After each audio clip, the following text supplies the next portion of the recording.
Hello guys! Welcome to my channel. Ako nga pala si Maro. First time ko mag-upload, sana magustuhan nyo. Para sa easy at healthy recipe, magluluto tayo ng lumpiang isda.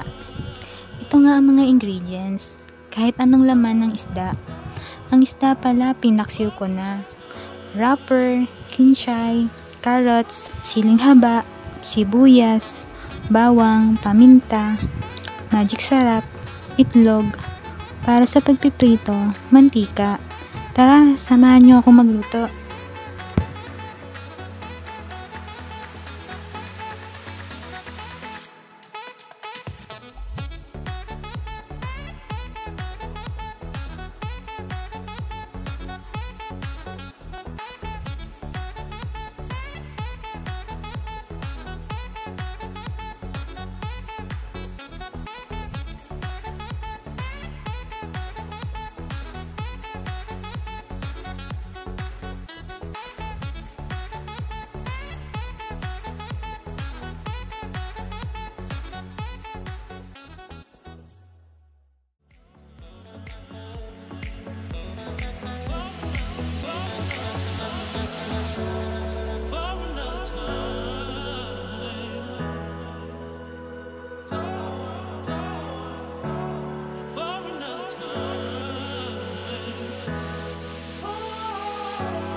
Don't forget to subscribe my channel. Thank you for watching.